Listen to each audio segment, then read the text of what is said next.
मैं मोहम्मद महताब आलम, जिला परिषद क्षेत्र संख्या 27 पंडौल मधुबनी से इस बार जिला परिषद का प्रत्याशी हूँ।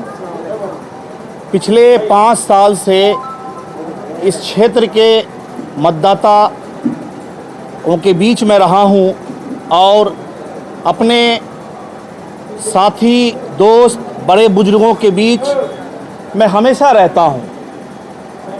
जब मुझे याद किया जाता है, मैं संभवतः खड़ा रहता हूँ। मैं इस बार जिला परिषद का प्रत्याशी हूँ और लोगों की चाहत है कि महताब आलम इस बार चुनाव जीते। हमारे मतदाता उत्साहित हैं। जिला परिषद क्षेत्र संख्या 27 में मैं पिछले 1 साल से, जब कोरोना महामारी हमारे बीच हमको परेशान करके रखे हुआ था, कोरोना जब अपने पीक पे था तो सारे लोग अपने अपने घरों में बंद थे। क्योंकि मैं अपनी पूरी ज़िंदगी में और यहाँ पर मौजूद सारे लोग भी अपनी ज़िंदगी में ऐसी महामारी नहीं देखे होंगे। जब कोई महामारी आती है तो लोगों के बीच आते हैं, एक दूसरों से अपनी दुख सुख की रखते हैं, लेकिन कोरोना महामारी में लोग अपने आप को एक दूसरे से भागते दिखे। उस महामारी में मैंने काम किया और बेहतर काम किया है, जिसके वजह से लोग मुझे काफ़ी स्नेह और प्यार दे रहे हैं। इस जिला परिषद क्षेत्र संख्या 27 में मैंने जब चुनाव का घोषणा किया तो मेरी प्राथमिकता है स्वास्थ्य और शिक्षा। मैं इसी दोनों पे काम करना चाहता हूँ, स्वास्थ्य और शिक्षा पे। जिला परिषद क्षेत्र संख्या 27 में जितने भी उप स्वास्थ्य केंद्र हैं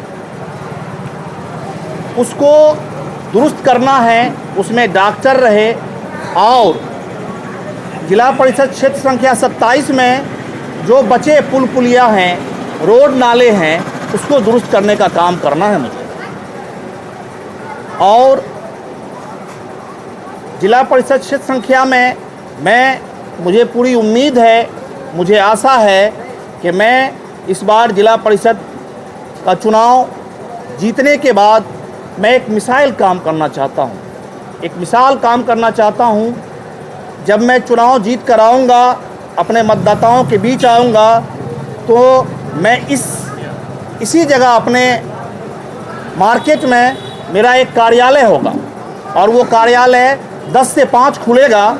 और जिन लोगों की जो परेशानी रहेगी, संभवतः जिला परिषद के पास बहुत कुछ नहीं है, लेकिन अगर आपका जिला परिषद सशक्त है, बेबाक है, नीडर है, तो वो 7 पंचायत के मुखिया को बैठा करके अगर महीना में एक आम सभा करते हैं और आम सभा में जिला परिषद बैठते हैं, वीडियो को बुलाते हैं और उस पंचायत में किनको वृद्धा पेंशन मिला है, किनको इंदिरा आवास मिला है, किनको शौचालय मिला है, इनका लिस्टिंग कर सकते हैं। आम सभा में जब लोग आते हैं और अपनी परेशानी बताते हैं तो वो सभी लोगों के बीच आ जाता है और उनका लिस्टिंग करना है। मैं महीने में हर पंचायत में एक आम सभा करूंगा और मुखिया से मिलकर के प्यार मोहब्बत के साथ उनके समस्या का समाधान करने का काम करूंगा।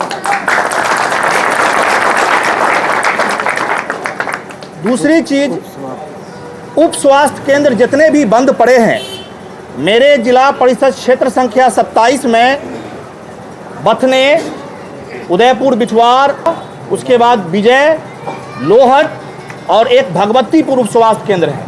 जो भगवतीपुर उप स्वास्थ्य केंद्र का दिशा बेहतर है, जहां डिलीवरी की भी सुविधा है। बाकी लोहट की स्थिति अच्छी नहीं है। मेरा सबसे ज़्यादा ध्यान रहेगा बथने पे। क्योंकि बचने में उप स्वास्थ्य केंद्र भवन नहीं है, वहाँ जमीन है, जमीन का रसीद है, सारा चीज है, भवन की वजह से उप स्वास्थ्य केंद्र चल नहीं रहा है। मैं जब पदभार लूंगा, मुझे पूर्ण आशा है, मुझे अपने आप पर विश्वास है कि मैंने हमेशा जनता और अपने मतदाताओं का सेवक बन के काम किया है, बिना कोई पद पर रहते हुए। इसलिए मैं जब पदभार लेके आऊंगा तो बथने का, जब आपका जिला पार्षद का अप्रोच बढ़िया होता है तो वो अपर लेवल के जनप्रतिनिधियों के फंड से भी वो फंड ला सकता है और अपने जिला परिषद संख्या में 27 में काम करा सकता है। तो मुझे तो तुरंत में भवन का पैसा नहीं आएगा मेरे फंड में, लेकिन मुझे पूर्ण आशा है कि मैं अपने अपर लेवल के जनप्रतिनिधियों से भवन को लगभग मैं पास करा ही लूँगा 3 महीने के अंदर, और उस पर भवन बना के बथने में स्वास्थ्य केंद्र चलाने का काम करेंगे। 7 पंचायत है, विजय का भी वही हाल है, विजय में भवन है, वहाँ भी हमको स्वास्थ्य केंद्र देखना है, भगवतीपुर में देखना है। कम से कम 2 चीज़ आदमी को ध्यान रखना है कि जब स्वास्थ्य केंद्र खुला होता है, मानते हैं सरकार के फंड में दवा नहीं है, लेकिन अगर डॉक्टर सप्ताह में 2 दिन बैठता है तो जिनके पास स्वास्थ्य और शिक्षा पे काम करने की जो 2 बातें हैं हमारी, स्वास्थ्य में बहुत सारे ऐसे वृद्ध लोग हैं, बूढ़े लोग हैं, जिनके बच्चे मजदूर हैं, दिल्ली, कलकत्ता, बॉम्बे में मजदूरी करते हैं, उनको भगवतीपुर, रामपट्टी, मधुबनी जाने का साधन नहीं है, पैसा नहीं है। अगर स्वास्थ्य केंद्र चलेगा, डॉक्टर बैठेंगे, कम से कम उनका बीपी टेस्ट तो होगा। अगर बीपी अप हो जाता है, लो हो जाता है, इससे पैरालाइज बूढ़े लोगों को मारता है।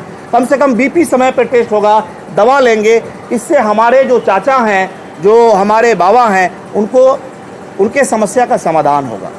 इसी तरह 7 पंचायत में मैं महीने, 2 महीने, 3 महीने पर एक आम सभा रखूंगा, वीडियो को बुलाऊंगा और मतदाताओं के समस्या का समाधान करने का काम करूंगा।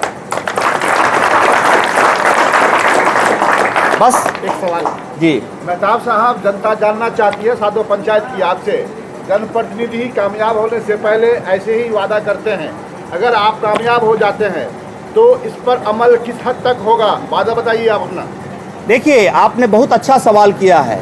जब जनप्रतिनिधि कामयाब होता है तो अपने वादे पे खड़े रहता है या ना रहता है, लेकिन लोग नहीं रहते हैं। मैं जनता का सेवक हूँ, मैं उनका बेटा हूँ। कोरोना ऐसे महामारी में जब मुझे फ़ोन किया जाता था, मेरे कार में 2-2, 3 ऑक्सीजन सिलेंडर रहता था, मैं घरे घर जाके ऑक्सीजन सिलेंडर देता था। जिनके गवाह हैं, यहाँ विनोद भैया हैं, राजा बाबू हैं, सुशील भैया हैं, चाचा हैं, बहुत सारे हमारे 7 पंचायत के लोग यहाँ मौजूद हैं। और आपको खुशी होगी कि हमारे जो मतदाता हैं वो हर वर्ण के हैं, वर्ण के लोग हैं। आपने देखा होगा कि लगभग सारे वर्ण के लोग थे।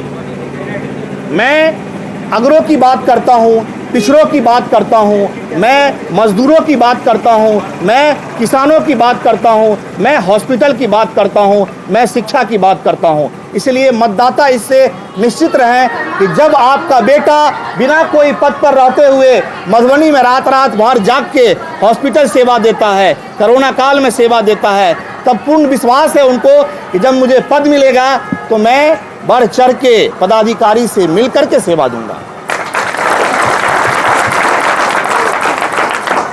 थैंक यू, शुक्रिया अदा करते। थैंक यू कि आप निष्पक्ष न्यूज दिखाएं।